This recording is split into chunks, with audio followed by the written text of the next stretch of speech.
Hola, bienvenidos y bienvenidas a esta sesión que hemos titulado Abordaje inicial de primer contacto para el paciente con enfermedades alérgicas. Mi nombre es Armando Partida y yo soy alergólogo e inmunólogo clínico pediatra y para mí es un gusto y un honor estar aquí con ustedes compartiendo algunos minutos.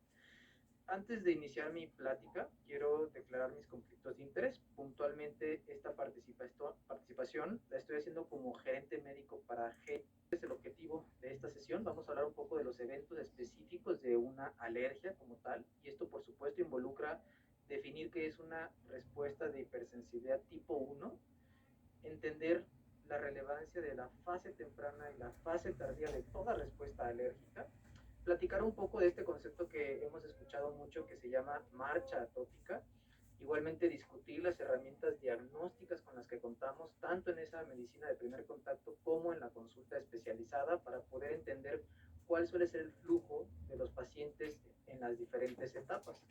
Y vamos a ver algunas generalidades del manejo médico inicial de algunos ejemplos en particular como rinitis alérgica, asma y dermatitis atópica. Bien, pues en esta diapositiva defino prácticamente todo lo que ocurre en un paciente alérgico. Y esto normalmente ocurre en diferentes momentos de la vida de un paciente.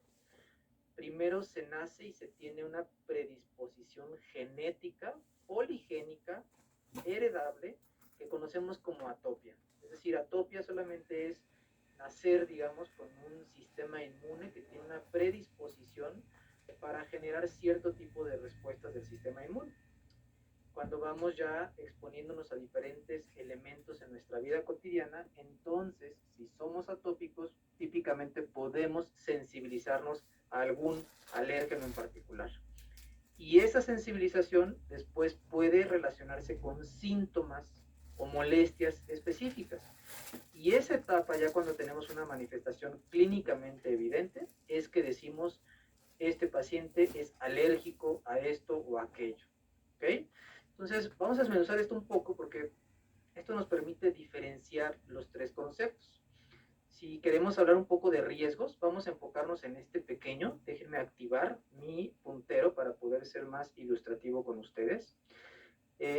Si queremos conocer el riesgo de este pequeño bebé en brazos de papá, pues podemos dividir de acuerdo a los antecedentes familiares. Y aquí, por ejemplo, si la mamá también ya tiene un diagnóstico de alguna enfermedad alérgica, o bien la hermana tiene un diagnóstico de alguna enfermedad alérgica, o el papá, es decir, al menos un familiar de primer grado tiene un diagnóstico ya establecido de alguna enfermedad alérgica, pues el riesgo de este pequeño es entre el 20 y 40% de desarrollar una enfermedad alérgica.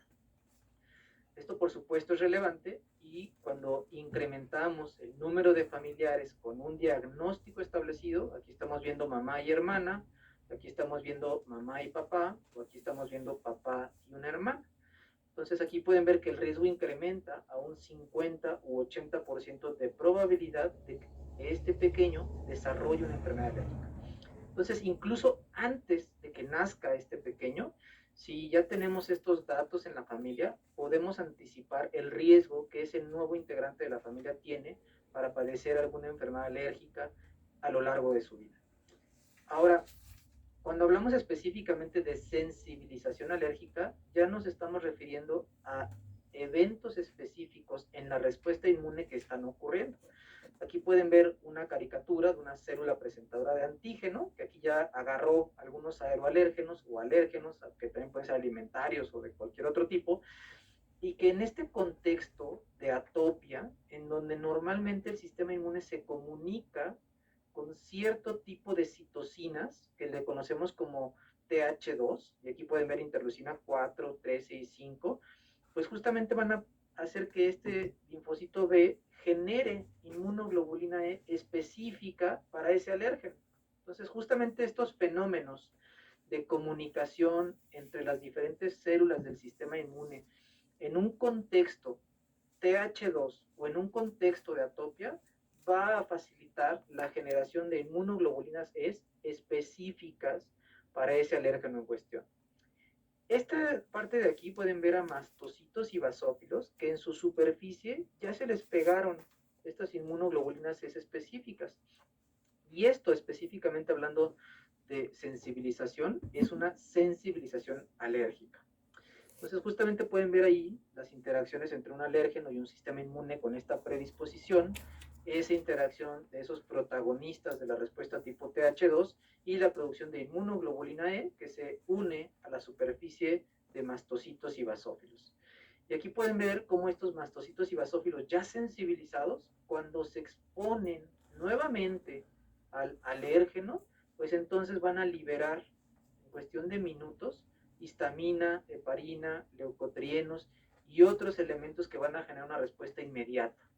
Justamente este mecanismo es el responsable de los síntomas, digamos, temporalmente asociados a la exposición de un alérgeno. En cuestión de 2 a 4 minutos, cuando una persona respira, por ejemplo, el polvo de la casa y es alérgico a los ácaros, empieza a estornudar con epífora, quizá con prurito intenso a nivel de la nariz o a nivel ocular.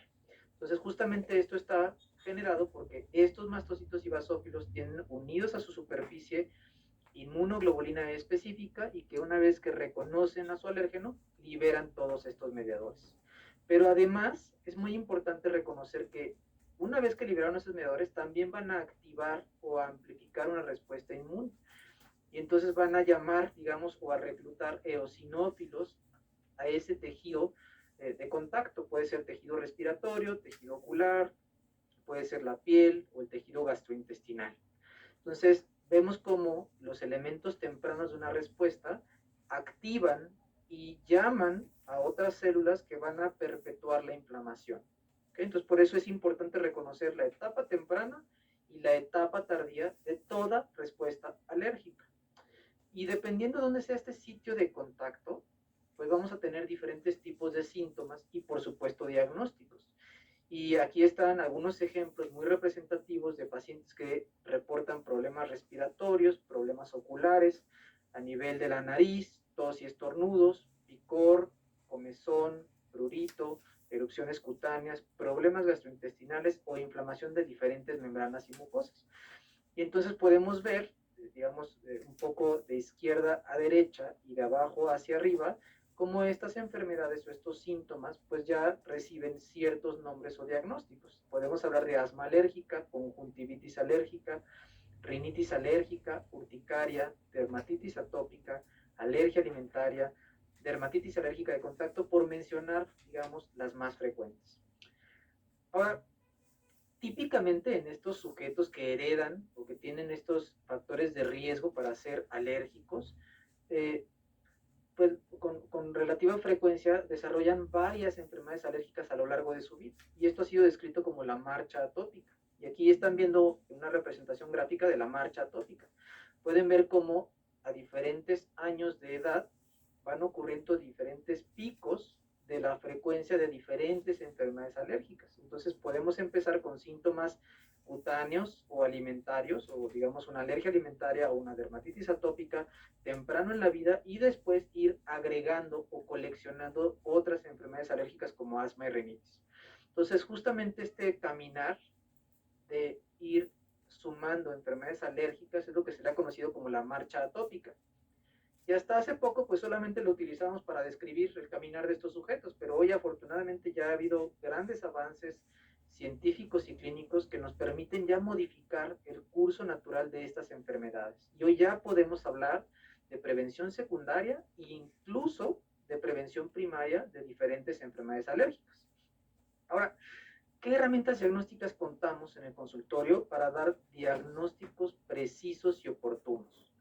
Esto, por supuesto, creo que todos están familiarizados con la imagen, al menos esta es la espalda de un pequeño que está por empezar unas pruebas cutáneas. Y entonces los alergólogos o alergólogas en nuestro consultorio marcamos la superficie en donde vamos a realizar estas pruebas. Y puntualmente utilizamos un marcador o unas etiquetas para señalar dónde vamos a poner extractos alergénicos. Y esto quiere decir que vamos a utilizar productos de grado farmacéutico estandarizados en su contenido, que sabemos específicamente qué contiene cada uno de estos extractos, y vamos a poner una pequeña gotita en estos sitios.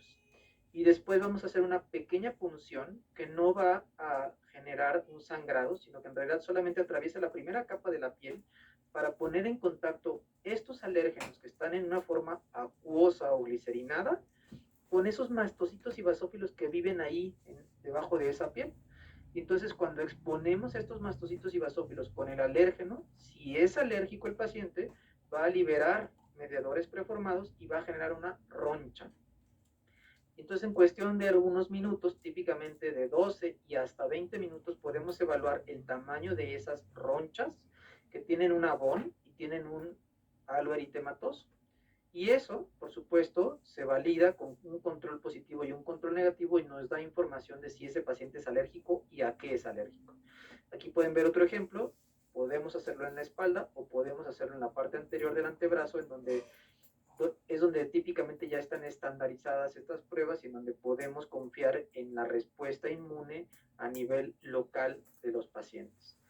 Este es otro ejemplo. Esto aquí pongo una leyenda muy importante de precaución, porque esto es mucho más riesgoso y esto sí puede condicionar una anafilaxia, pero también en el consultorio con relativa frecuencia los alergólogos y alergólogas hacemos pruebas intradérmicas para diagnosticar alguna alergia.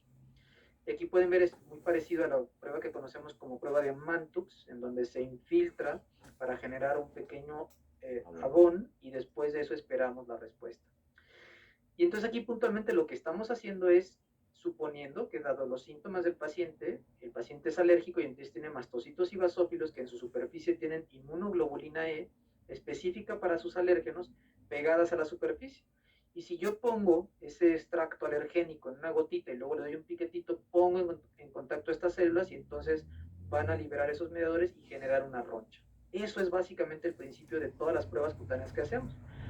La recomendación no es hacer paneles súper amplios, sino en realidad es hacer un panel dirigido a los síntomas del paciente y a la región donde ese paciente vive o trabaja o está cuando tiene síntomas. Entonces, justamente esa interacción es la que estamos provocando en una prueba controlada.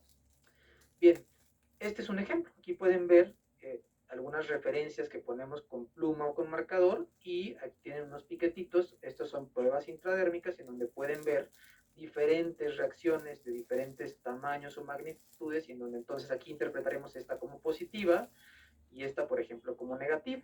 Por supuesto hay que palparlos, hay que medirlos para poder yo informarles de estas pruebas, por ejemplo, pero aquí sí hay evidentemente una respuesta muy significativa y acá una respuesta que cabe la duda. Entonces hay que hacerlo en vivo, palparlo, medirlo, registrarlo y también tomar en cuenta el tiempo. Y básicamente esas son las herramientas diagnósticas in vivo que hacemos tradicionalmente en la mayoría de los pacientes. Ahora, también podemos ir a buscar en sangre justamente estas inmunoglobulinas E específicas. Entonces, hoy podemos mandar un estudio de laboratorio a un laboratorio clínico y en donde van a correr las IgS específicas de acuerdo a nuestra sospecha clínica. Y entonces aquí les comparto, por ejemplo, un resultado de uno de mis pacientes en donde estamos viendo resaltados en rojo diferentes resultados. El primero es una prueba muy, digamos, general, que tiene varios alérgenos en sus ingredientes, por así decirlo, y que entonces si el paciente es alérgico a cualquiera de esos ingredientes, pinta positivo, digamos, este inmunoensayo. Entonces, si pinta positivo, hay una magnitud que se considera normal y a partir de cierto valor de corte se considera ya positivo. Ojo, esta prueba, por ejemplo, no nos está diciendo a qué es alérgico el paciente, pero sí nos está diciendo de una manera muy precisa que es alérgico. Y en este caso particular, yo tengo este paciente, todavía le doy seguimiento, sospecha de alergia a ácaros y a algunos animales, porque él refería que cuando acariciaba animales tenía síntomas y que también el polvo de su casa le daba muchos síntomas. Entonces, bajo esa sospecha clínica, yo le pedí estudios de laboratorio a este paciente y aquí podemos documentar varias cosas interesantes. Aquí tiene una prueba positiva a tropomiosina nuevamente, y luego pueden ver aquí dermatofagoides pteronícinos, caspa de gato, luego pueden ver acá caspa de perro, aspergillus, cucaracha alemana, cucaracha americana, dermatofagoides farinae, caspa de caballo, Penicillium notatum, Cladosporium herbarum y epitelio de conejo. Entonces, recordando un poco mi sospecha clínica por lo que me refería el paciente, yo pensé en aeroalérgenos intramuros, es decir, que este paciente tenía una reacción alérgica a elementos que habitualmente están dentro de la casa. Entonces, en el polvo de la casa contamos con células humanas esporas de algunos hongos, epitelios de algunos animales y por supuesto partículas de insectos, entre ellas cucarachas y ácaros. Entonces, en esa sospecha clínica yo pedí estos estudios y aquí estoy confirmando dos sensibilizaciones muy importantes. Este paciente es alérgico a los ácaros del polvo. Los Dermatophagoi farinae y Pteroníceos son los ácaros del polvo de la casa. Y esos son los valores más altos que tiene. Tiene 4.1 y 13.2 kilounidades arbitrarias por litro. ¿Okay?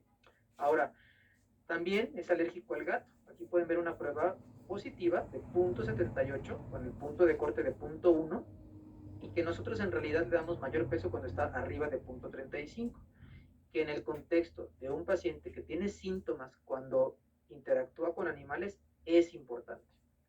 Ahora, me voy a regresar acá porque habíamos dicho que también tiene pruebas positivas para tropomiosina, ¿ok? Entonces, la tropomiosina es una proteína que está presente en los ácaros del polvo y que también está presente en los camarones. Entonces, por supuesto, es algo muy importante porque a este paciente en particular, además de darle recomendaciones de disminuir su exposición a los ácaros del polvo o digamos al polvo doméstico, alfombras, peluches, cortinas, también le doy la indicación de tener mucho cuidado con la ingesta de camarón, ¿ok? Porque eso también puede condicionar una respuesta alérgica que cuando lo ingerimos puede ser desde algo leve como prurito o como una sensación, digamos, de cuerpo extraño, hasta un angioedema que puede comprometer la vida del paciente. Evidentemente, esto es solamente un resultado complementario, que yo en la consulta tengo que tomar la información clínica del paciente y preguntarle, oye, ¿tú habitualmente consumes camarones en cóctel, crudos en aguachile o cocidos, etcétera? Y si el paciente consume camarones y no tiene síntomas, entonces esta información no es tan útil. Si me habla de una sensibilización alérgica, pero el paciente no tiene alergia al camarón, porque cuando se expone no tiene síntomas. Entonces, por eso es importante un poco esta complementación diagnóstica siempre de lo que interrogamos en el consultorio.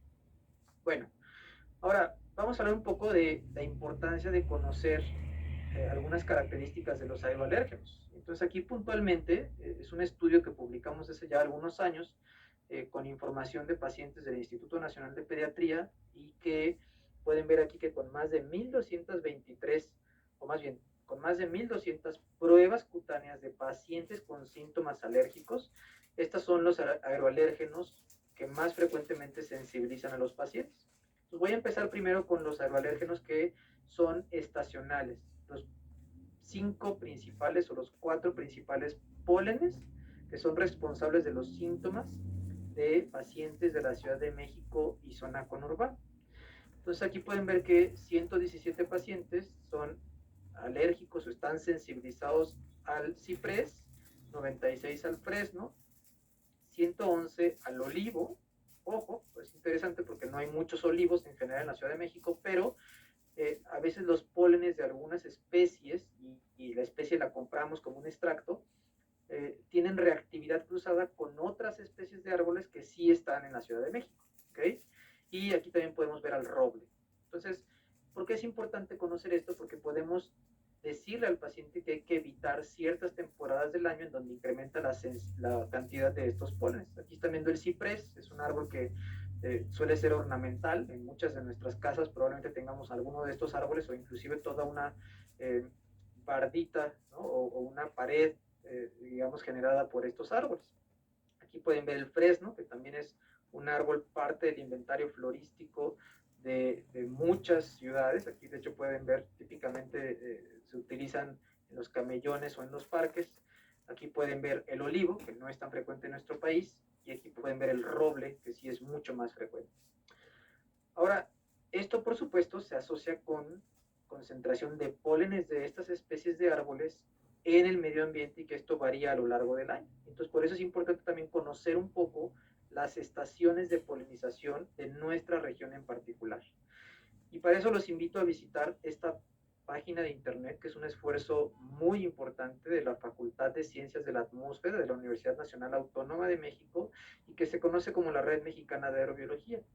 Este es un esfuerzo meramente científico y clínico que tiene ya diferentes estaciones de muestreo a lo largo y ancho del país y que identifica o tiene dispositivos específicos para captar los pólenes que están en el aire, poderlos caracterizar y podernos dar información tan valiosa como esta que publicaron hace también algunos años. Aquí pueden ver diferentes especies de pólenes y a lo largo del año cómo están las concentraciones de estos pólenes. Esta información es representativa de la Ciudad de México. Hoy todavía no tenemos la posibilidad de tener información de todo nuestro país, pero es un esfuerzo que poco a poco ha ido validando la importancia de la información que están generando. O sea, aquí particularmente en Ciudad de México pueden ver, de acuerdo a este calendario, que el aliso, el fresno, el ciprés, el roble y el pino son los aeroalérgenos más importantes y que normalmente están dando concentraciones incrementadas que duran entre 3 y hasta 6 meses en el medio ambiente o digamos en el área de la Ciudad de México. Y esto también es de suma relevancia porque si le hacemos pruebas a un paciente e identificamos que es alérgico, por ejemplo, al aliso y además al roble, pues en realidad va a estar con síntomas casi todo el año, ¿no? Entonces, es alérgico a dos pólenes que normalmente darían síntomas estacionales, pero al estar las estaciones separadas, pues son síntomas que se perpetúan. Entonces, por eso es importante sí tener ese complemento diagnóstico y hacer equipo con el especialista. Médicos de primer contacto, identificamos a los pacientes, hacemos el diagnóstico clínico, empezamos el tratamiento farmacológico y nos apoyamos complementando la información para dar un tratamiento más específico y recomendaciones también de un control ambiental, por ejemplo. Ahora, vamos a ver el otro pico importante. Aquí están viendo Dermatofagoides farinae, Pteronicinos, Blomia, que son los tres ácaros, digamos, del polvo más doméstico, y este puede ser un polvo no necesariamente doméstico, y el pelo del gato como los 4 aeroalérgenos intramuros que más frecuentemente sensibilizan a pacientes mexicanos.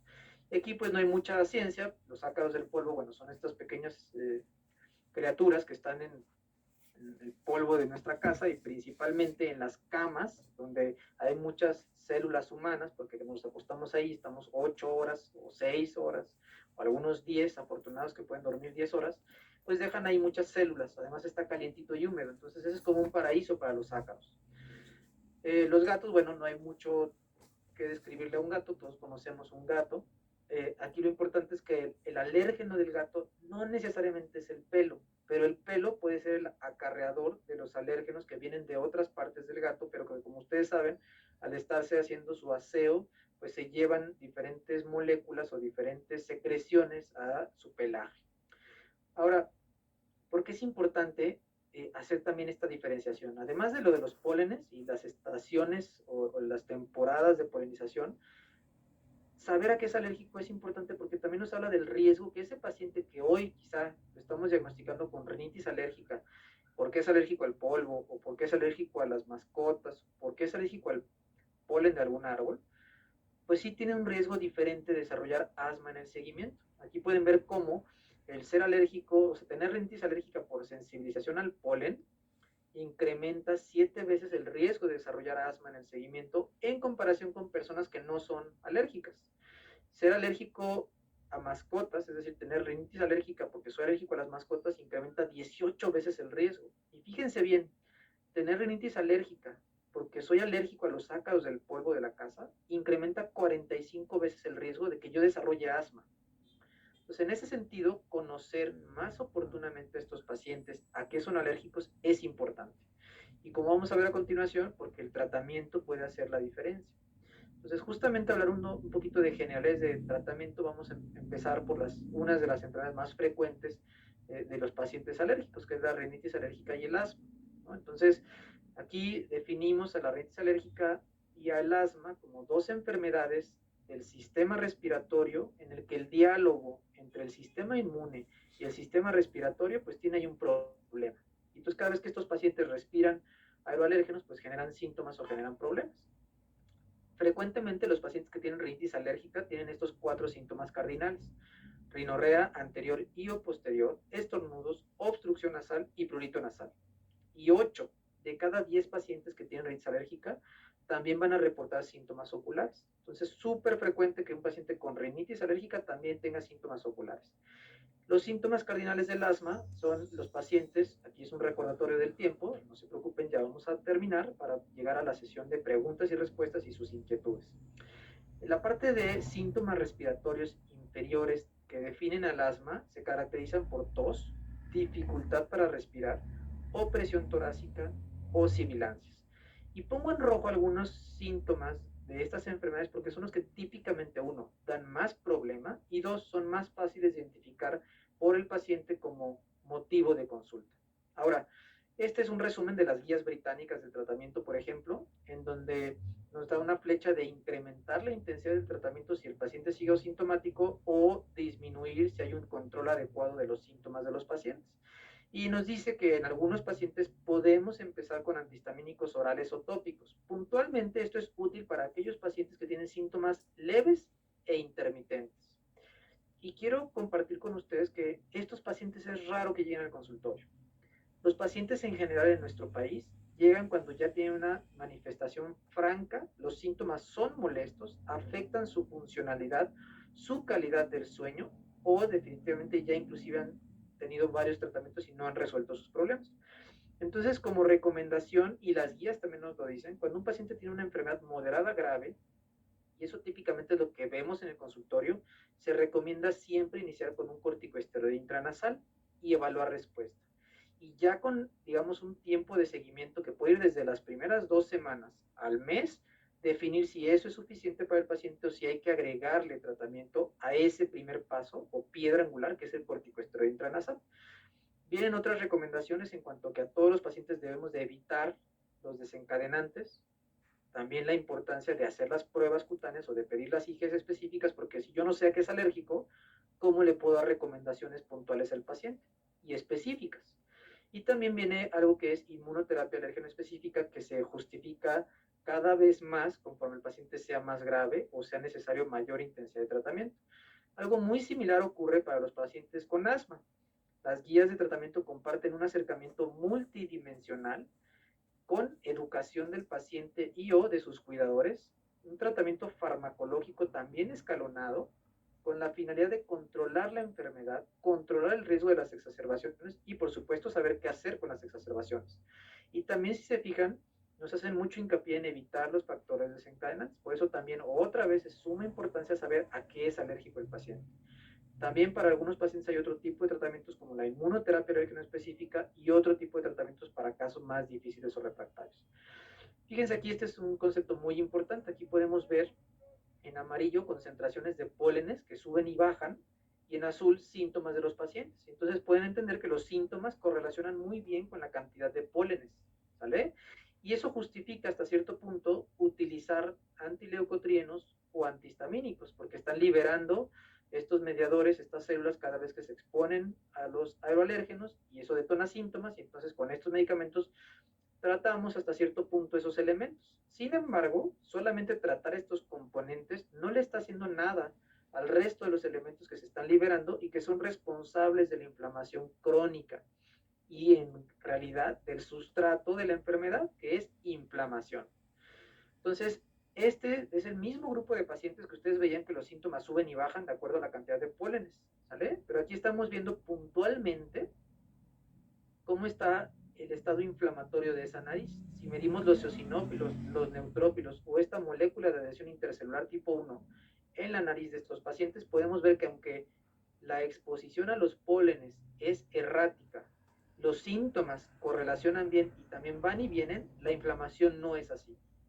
La inflamación se acumula e incrementa. Entonces, por eso es sumamente importante que sepamos y reconozcamos el rol de los corticosteroides intranasales como la piedra angular del tratamiento de la rinitis alérgica. Y ojo, hay que entender que los glucocorticoides tienen múltiples mecanismos de acción por los cuales nos ayudan. Por un lado, desinflaman, regulan a la baja todas estas células que ven aquí que son inflamatorias.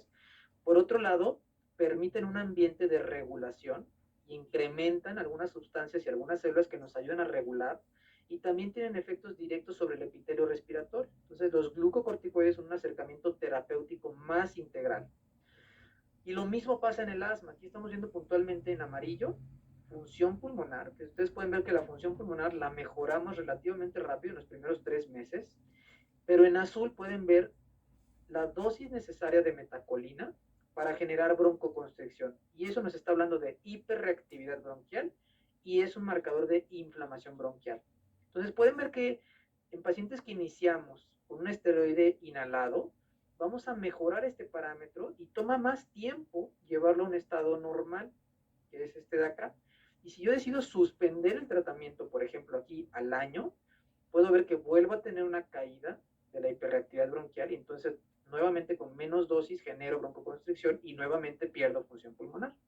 Entonces de ahí es la importancia de reconocer el rol del tratamiento de los corticosteroides intranasales y de los corticosteroides inhalados para el tratamiento de rinitis alérgica y asma.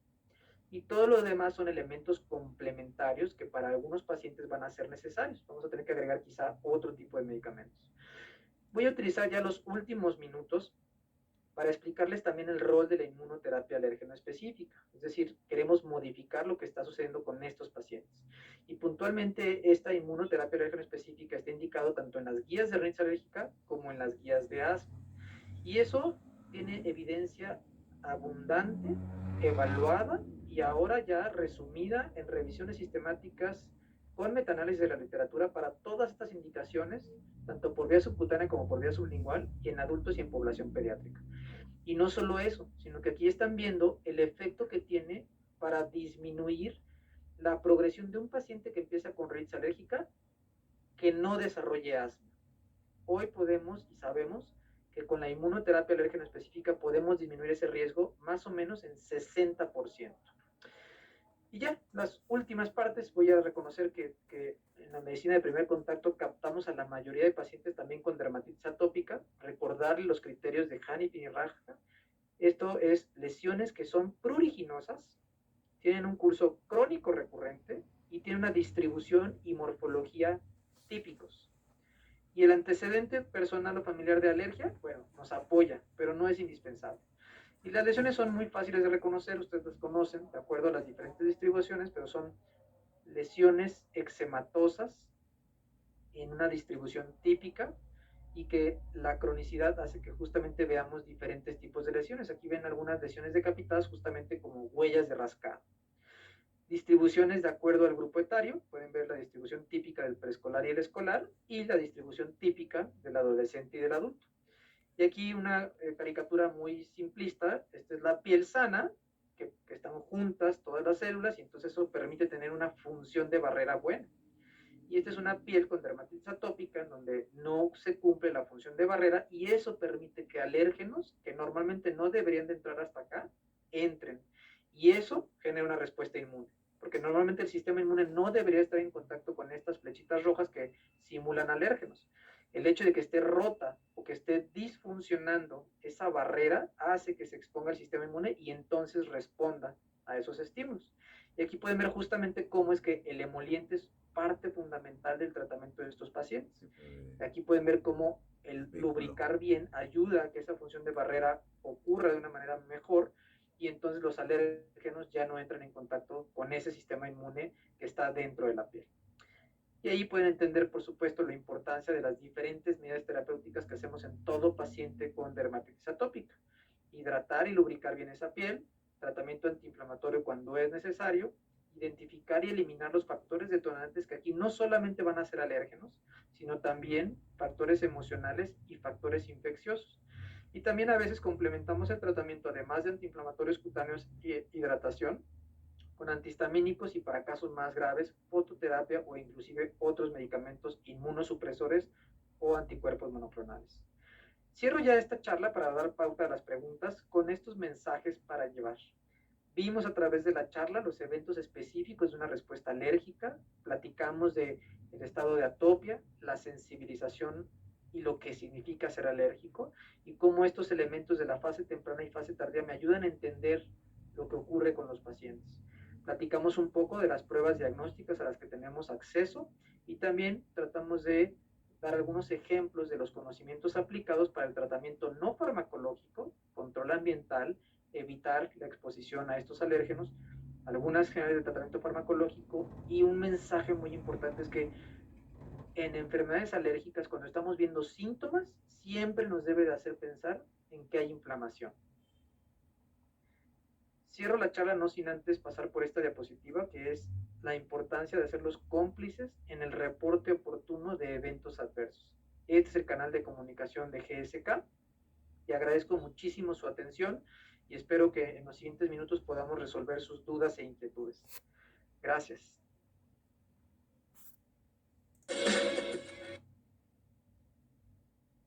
¿Qué tal?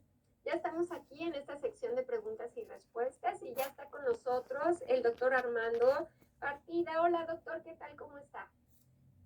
Hola, muy buenos días. Pues aquí muy contento de estar con ustedes y muy atento a las preguntas que hayan surgido, que ya vi que son muchísimas en el chat. Entonces, bueno, estoy aquí con la mejor disposición. Gracias. Muchas gracias, doctor. Sí, son bastantes, hay mucha participación. Así es que, bueno, vamos a ir dando salida conforme están llegando algunas de las preguntas. Bueno, doctor, ¿la atopia puede predecirnos que el paciente padezca enfermedades reumáticas? Bien, por supuesto es una pregunta muy relevante porque una alergia o una atopia pues habla justamente de una desviación de la respuesta inmune. Y aquí puntualmente la desviación ocurre cuando se confunde un elemento extraño, ¿no? Como una amenaza, cuando no lo es.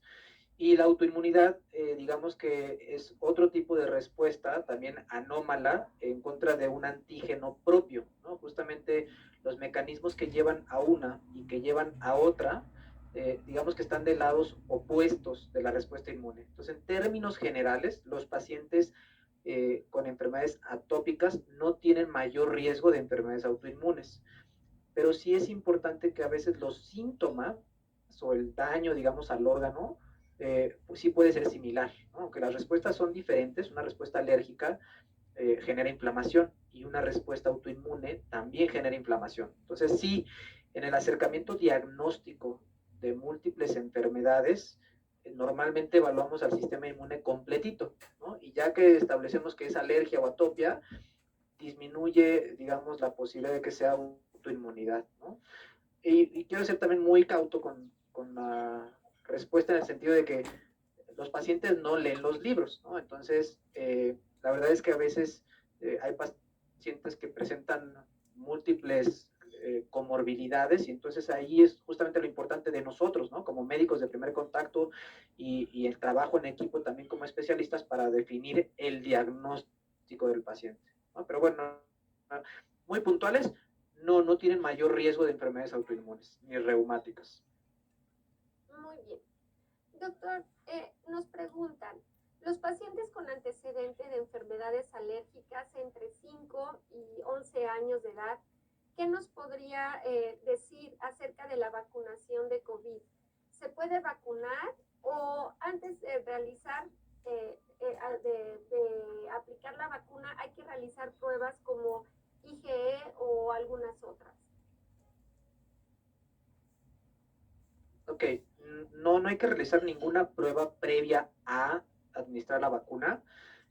Ahora sí que la recomendación es que cuando se tenga la disponibilidad, y eso quiere decir que ya la evidencia fue suficiente para hablar de la eficacia y seguridad de esta intervención en este grupo etario, se hace tal cual. Ahora, quiero compartirles un poco de lo que hemos aprendido en estos 18 meses de las reacciones adversas a las vacunas, específicamente las reacciones alérgicas. Y estas principalmente han sido dirigidas a dos elementos. Uno de ellos es polietilenglicol y otro de ellos es polisorbato, que son, digamos, excipientes o conservadores o estabilizadores de la vacuna. Y que las reacciones alérgicas a estos elementos típicamente ocurren más bien en población adulta. Son sensibilizantes tardíos. Entonces, creemos, porque hay que ser también muy prudentes, que lo más probable es que en pediatría no veamos ese tipo de eventos adversos con esa frecuencia. Entonces, aquí la recomendación sería no tienen que retrasar ni posponer la vacuna, aunque el paciente ya tenga atopia o alguna enfermedad alérgica identificada. Muy bien.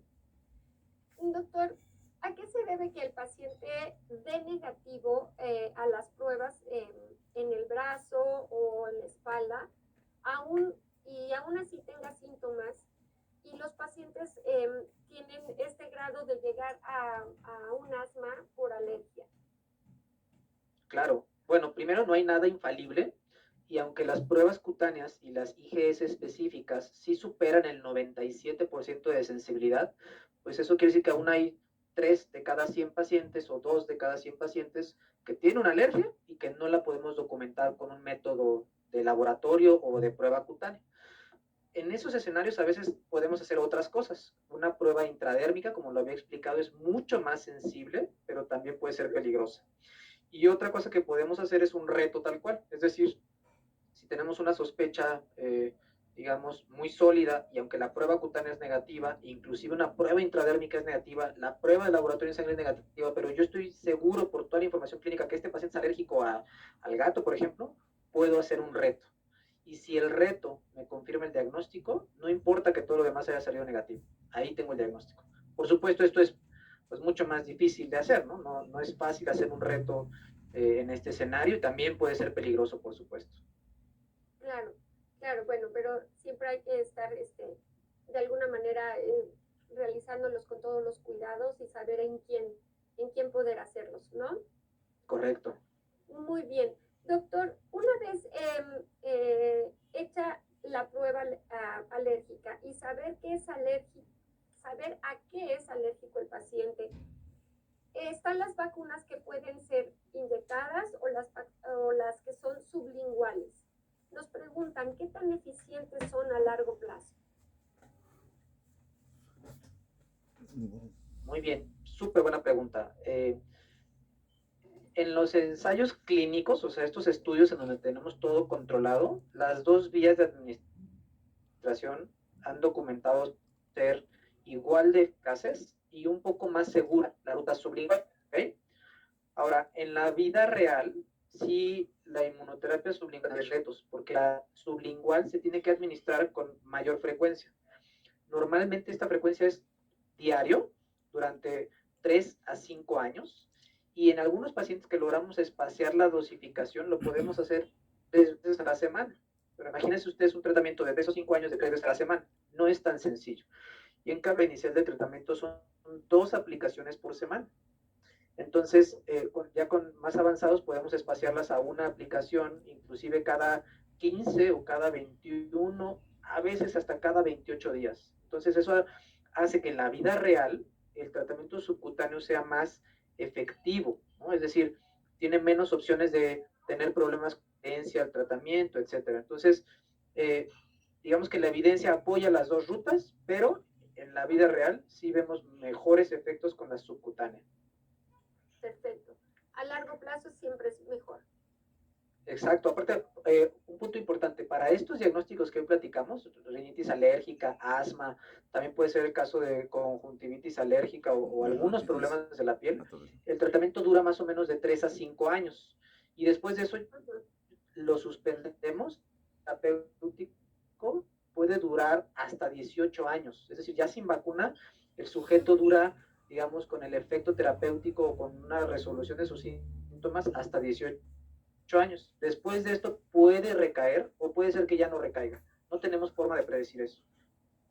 Ok, perfecto, doctor. Y la importancia de llevar a cabo el tratamiento regularmente, ¿no? Muy bien. Doctor. Claro, y el seguimiento también, ¿no? Claro, así es. Ese es el éxito del tratamiento. Doctor, ¿por qué un paciente desarrolla asma hasta la edad adulta?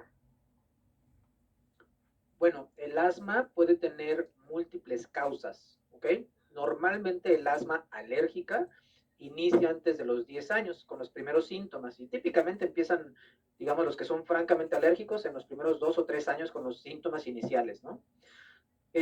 Pero otros factores, no necesariamente una alergia, pueden también resultar en asma. Por ejemplo, adultos que tienen algunas exposiciones ambientales a moléculas pequeñas y nocivas, por ejemplo los isocionatos, que son moléculas que por ejemplo los que pintan automóviles o estas pinturas de aerosol, pueden desarrollar una respuesta que es básicamente muy similar a una respuesta alérgica, solamente que aquí a lo que va dirigida no es propiamente a esta molécula extraña, sino es a una modificación de proteínas propias, eso se llama aptenización, y que Ujú. entonces ya como adulto, hasta que uno trabaja ahí, pues desarrolla la enfermedad, ¿no?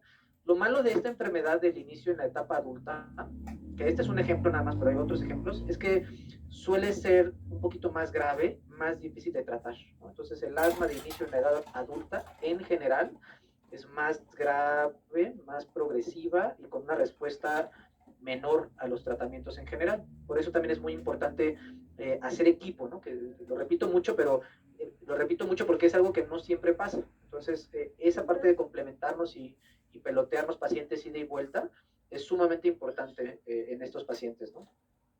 Así es, doctor. Y no, como usted bien lo dice, no siempre lo vemos y a veces no siempre lo sospechamos, ¿no? Y resulta que sí, que es un paciente adulto con asma. Correcto. Muy bien. Doctor, nos preguntan qué tan recomendable es el uso de los corticoides en niños. Bueno, para el diagnóstico correcto y la indicación correcta, como yo lo comenté en la plática, es una de las piedras angulares del tratamiento. Puntualmente la rinitis alérgica, el esteroide intranasal es, digamos, el tratamiento con la mayor eficacia y seguridad documentada. No todos los corticosteroides intranasales son iguales. O sea, sí hay que conocer las características, atributos y las generaciones, ¿no? Y igualmente para el asma, o sea, el corticosteroide inhalado es la piedra angular, primera línea de tratamiento para desinflamar, ¿no? Ahora, Ujú. si usamos los esteroides en otras indicaciones que no están tan estudiadas, pues ahí sí probablemente estamos cayendo en algún riesgo. Pero básicamente para estos dos diagnósticos puntualmente son tratamientos que ya las nuevas moléculas nos ofrecen un índice terapéutico muy superior a lo que las moléculas de hace 10 o 20 años teníamos, ¿no? Entonces yo les diría que es más riesgoso no tratar apropiadamente al paciente, porque eso Ajá. puede asociarse a exacerbaciones o a otros problemas, ¿no? Entonces, creo que son dos herramientas muy útiles. Hablando particularmente de la piel, sí tenemos más cuidado, sobre todo en pediatría, del uso continuo o crónico de un esteroide tópico, porque vemos cuando se usa en dosis inapropiadas o por tiempos demasiado prolongados, sí puede generar dos cosas. Uno, que es corticoestropeo, ¿no? De la piel, es decir, una lesión a largo plazo por utilizar un corticoide que afecta la calidad de la función de barrera de la piel en el largo plazo. Y por otro Ok. lado, sí nos han tocado ver pacientes que desarrollan Cushing por un uso inapropiado del esteroide tópico, ¿no? Entonces ahí sí el índice terapéutico es un poco más estrecho, es decir, la dosis que me da un beneficio está cerquita de la dosis que se asocia con eventos adversos. Entonces ahí hay que tener una precaución y ahí hay varias estrategias de tratamiento muy interesantes, tratamientos proactivos. Leía en una de las chats ahí, de los mensajes, que la prevención es una de las cosas muy importantes, ¿no? Entonces, ninguna enfermedad alérgica se cura, pero una vez que ya hacemos el diagnóstico, el tratamiento correcto en realidad está enfocado en la prevención secundaria, es decir, ya que está enfermo el paciente, vamos a tratar de evitar que desarrolle síntomas o problemas. Entonces, esa estrategia de tratamiento suele ser muy útil, ¿no? Así es, doctor. Doctor, pues le tocó un tema realmente muy interesante que lo vemos cotidianamente y por eso es realmente tanta participación que tenemos en el chat, pero el tiempo se nos agota. Entonces, pues bueno, le damos las gracias por haber estado aquí con nosotros, por ser muy puntual en sus respuestas y esperemos vernos en una próxima ocasión.